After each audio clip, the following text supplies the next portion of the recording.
प्यारे बच्चों, good morning. आप सभी का स्वागत है। सम्मिश्र संख्याओं के अंतर्गत हमने जो अभी तक सीखा है एक बार उसको दोहराते हैं। सबसे पहली बात मैंने आपको बताई थी कि दो सम्मिश्र संख्याएं वो समान कैसे हो सकती हैं। देखिए, जैसे Z1 बराबर -3 + 2i है तथा Z2 बराबर -3 + 2i है। यहाँ पे देखिए, Z1 का वास्तविक भाग -3, Z2 का वास्तविक भाग -3, दोनों बराबर हैं। और इसी तरीके से Z1 का काल्पनिक भाग और Z2 का काल्पनिक भाग ये दोनों भी बराबर हैं। तो इसलिए Z1 और Z2 दोनों समान हैं।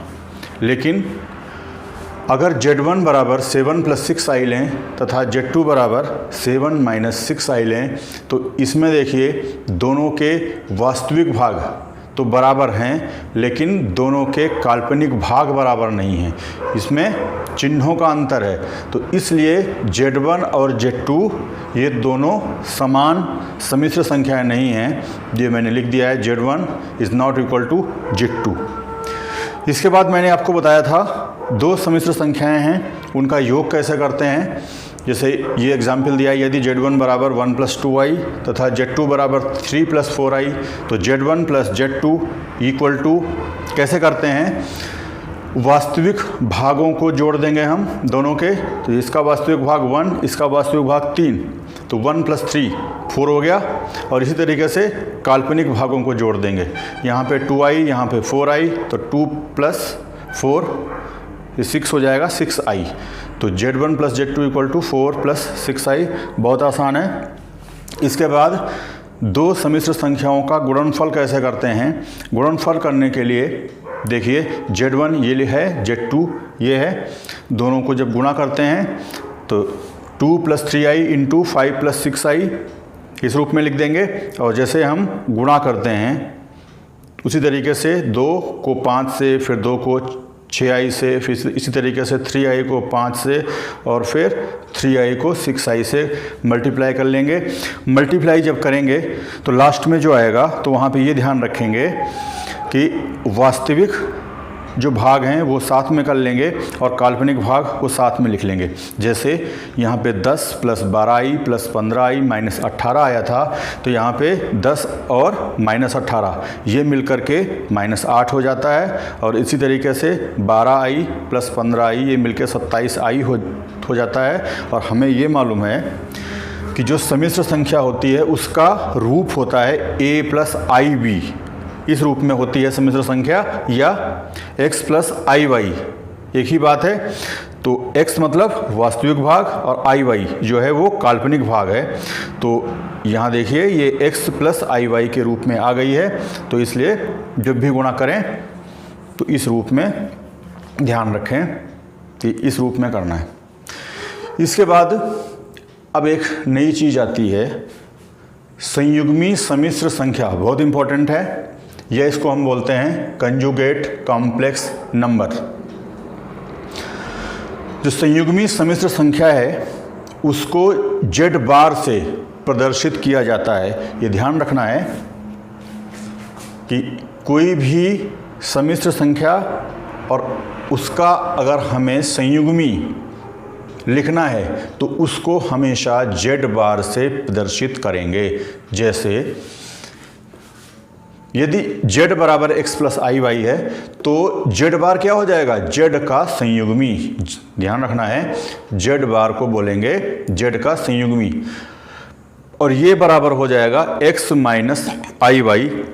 यहाँ पे ध्यान ये रखना है, वास्तविक भाग ज्यों का त्यों आएगा, लेकिन जो काल्पनिक भाग है उसमें उसका साइन बदल जाएगा। जैसे यहाँ पे x + iy था तो ये हो गया x - iy।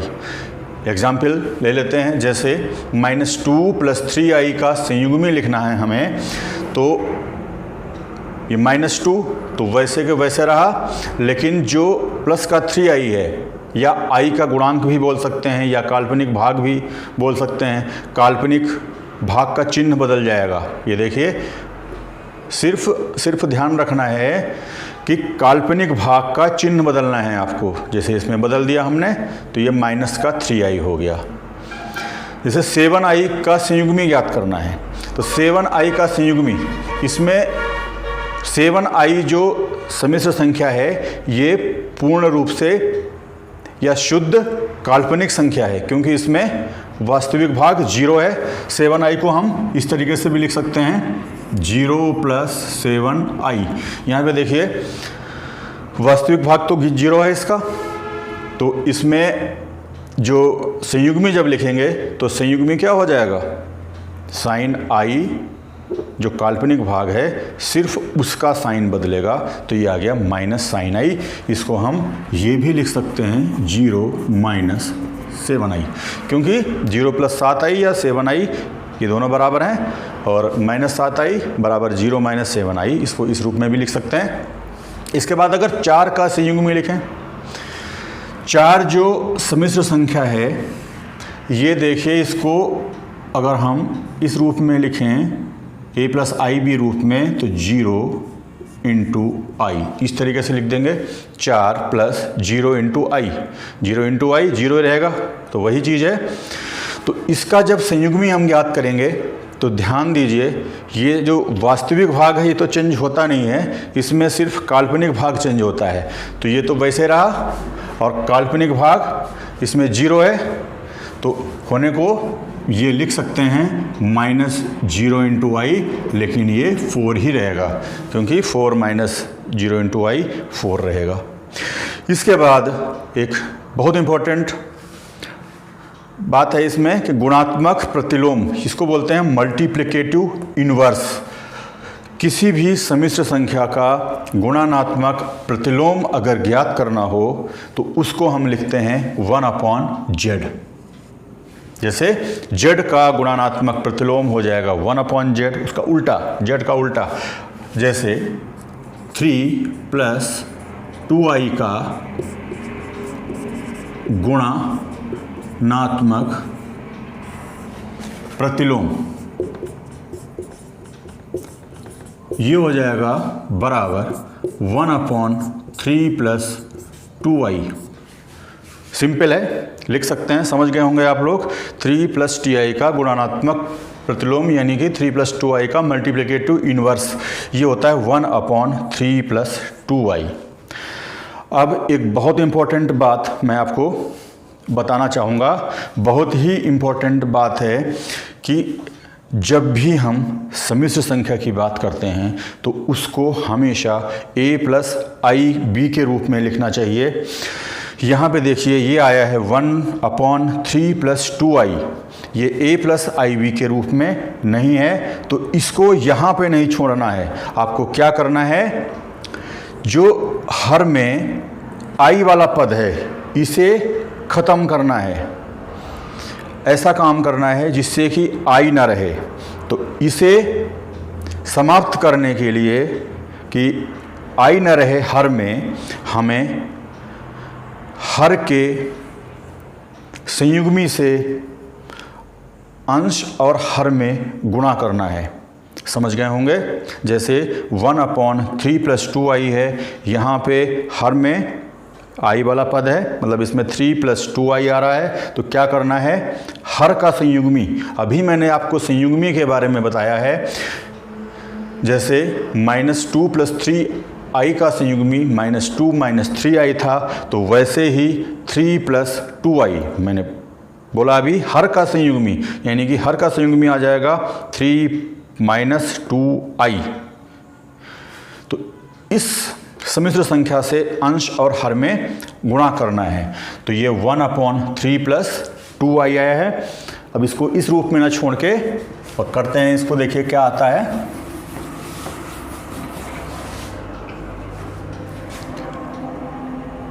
थ्री + 2i का गुणात्मक प्रतिलोम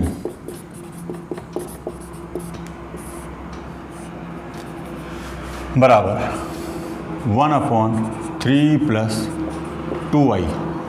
और अभी मैंने बताया इसको गुणा करेंगे हर के संयुग्मी से, अंश में भी और हर में भी, तो ये कितना आ जाएगा 3। जब हर में गुणा करेंगे तो आ जाएगा 3 - 2i और जब अंश में गुणा करेंगे तो हो जाएगा 3 माइनस 2i। देखिए 3 माइनस 2i अंश में भी आ गया गुणा करके, और 3 माइनस 2i का हमने हर में भी गुणा किया, तो इसमें दोनों कट जाएंगे, कोई फ़र्क नहीं पड़ेगा। और ये सिर्फ किया जा रहा है हर में से i वाला जो पद है वो हटाने के लिए। तो ऊपर तो आ जाएगा 3 माइनस 2i, और नीचे यहाँ पे देखिए a plus b into a minus b, तो ये लगा दीजिए formula, a plus b into a minus b क्या होता है, a square minus b square, यानी कि 3 का स्क्वायर माइनस 2i का स्क्वायर। ये बन जाएगा बराबर 3 माइनस 2i अपॉन नीचे 3 का स्क्वायर 9 होता है माइनस 4i स्क्वायर। ये आ गया। अब इसको लिखिए 3 माइनस 2i अपॉन 9। यहाँ पे देखिए i स्क्वायर का मान होता है -1, तो 4 इंटू -1 हो जाएगा। अब 4 इंटू -1 -4 होगा, ये माइनस पहले से है तो माइनस माइनस प्लस हो जाएगा। चाहो तो एक लाइन लिख लो, और 4 गुणा -1, तो ये बन गया 3 माइनस 2i अपॉन 9 प्लस 4 बराबर 3 माइनस 2i अपॉन 13। अब यहाँ पे देखिए हर में से i वाला पद समाप्त हो गया है।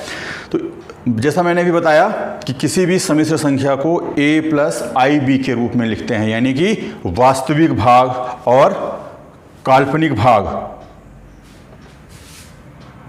जिससे मालूम हो सके। तो इसको हम ये लिख देंगे 3 upon 13 plus minus 2 upon 13 into I. ये हो गया a प्लस आई बी के रूप में। यहाँ पे वास्तविक भाग आ गया 3 अपॉन 13 और काल्पनिक भाग आ गया -2 अपॉन 13। अगर कोई पूछे कि 3 प्लस 2i का गुणात्मक प्रतिलोम ज्ञात कीजिए तथा उसका वास्तविक तथा काल्पनिक भाग ज्ञात कीजिए, तो हम 3 प्लस 2i का गुणात्मक प्रतिलोम इस तरीके से ज्ञात कर लेंगे, ये आंसर आ जाएगा। और जो दूसरा आंसर है कि वास्तविक तथा काल्पनिक भाग, तो ये वास्तविक भाग इसका हो जाएगा 3/13, ये हो जाएगा वास्तविक भाग, और ये हो जाएगा काल्पनिक भाग।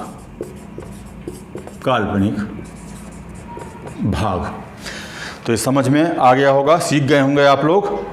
तो ऐसे ही एक सवाल मैं आपको दे रहा हूँ और वो करना है आपको, और वो सवाल है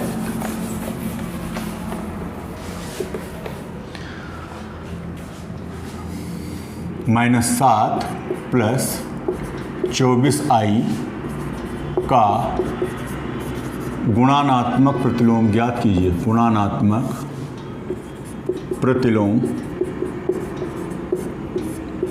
ज्ञात कीजिए। अब हम एक प्रश्न करते हैं, और वो प्रश्न है 3 plus i√5 into 3 minus i√5 upon √3 plus √2i, एक ब्रैकेट के अंदर माइनस दूसरे ब्रैकेट में है √3 माइनस i√2 को a प्लस आई बी के रूप में लिखिए। तो a प्लस आई बी के रूप में लिखना है, तो इसको हल करना शुरू करते हैं। सबसे पहले इसको लिख लीजिए 3 plus i√5 into 3 minus i√5 upon, यहाँ पे देखिए √3 प्लस ये √2i है, तो इसको लिख सकते हैं i√2 माइनस √3 माइनस i√2। इसमें सब में जितनी भी सम्मिश्र संख्याएं हैं, इसमें सब में i शुरू में आया है, तो हमने यहाँ भी i शुरू में लिख दिया है, कोई फ़र्क नहीं पड़ेगा। ये हो जाएगा बराबर, यहाँ अंश में देखिए इसमें वर्गांतर का लगा देंगे फार्मूला। अभी इससे पहले बताया था मैंने आपको, तो उसी की जैसे ये करना है 3 का स्क्वायर माइनस i√5 का होल स्क्वायर अपॉन, यहाँ ब्रैकेट हटाएंगे तो क्या बनेगा देखिए, √3 प्लस i√2, इस ब्रैकेट के बाहर प्लस साइन था तो कोई फ़र्क नहीं पड़ेगा जब हम ब्रैकेट हटाएंगे, लेकिन यहाँ पे ब्रैकेट के बाहर माइनस का नेगेटिव साइन है, तो जब ब्रैकेट हटाएंगे तो इसके साइन बदल जाएंगे, यानी √3 ये प्लस का था तो माइनस का हो जाएगा, और i√2 माइनस का था तो प्लस का हो जाएगा। तो ये मिला हमारे पास। तो अब देखते हैं क्या होता है।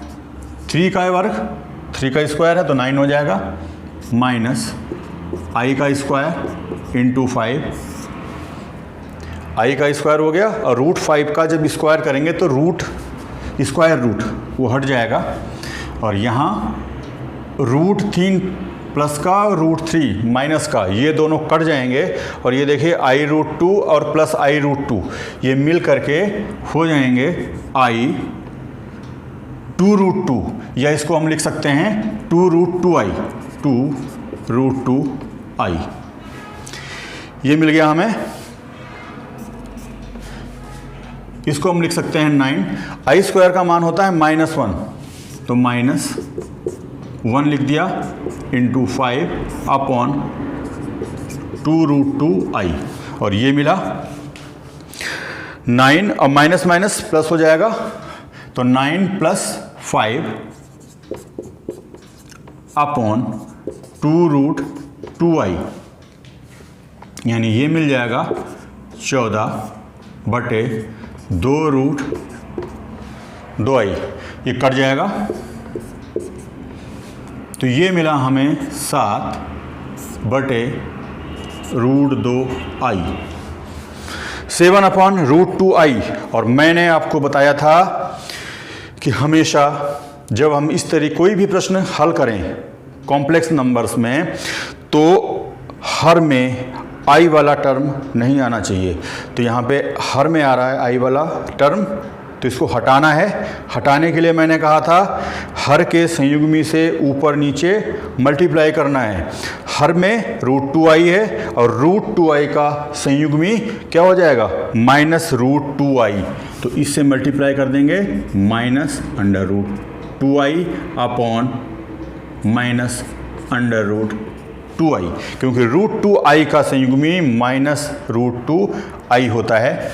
तो देखिए क्या बन जाएगा, ऊपर -7√2i अपॉन, यहाँ मिलेगा देखिए -√2 को √2 से मल्टीप्लाई करेंगे तो √2 का होल स्क्वायर मिलेगा, और i का स्क्वायर मिलेगा,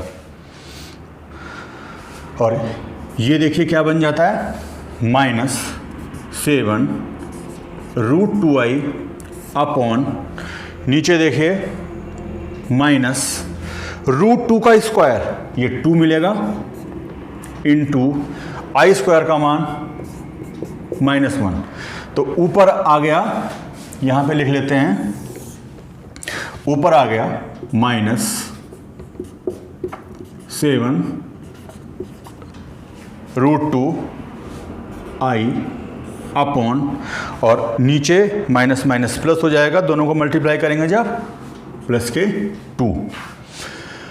अब मैंने आपको बताया था कि जो भी सम्मिश्र संख्या आएगी वो a + ib के रूप में आनी चाहिए, तो ये फिलहाल a + ib के रूप में नहीं है, तो इसको लिख लेंगे a + ib के रूप में, ये 0 प्लस -7√2/2 ये a + ib के रूप में हो गई। इसका वास्तविक भाग 0 है और काल्पनिक भाग -7√2/2 है, तो ये आपका आंसर आ जाएगा।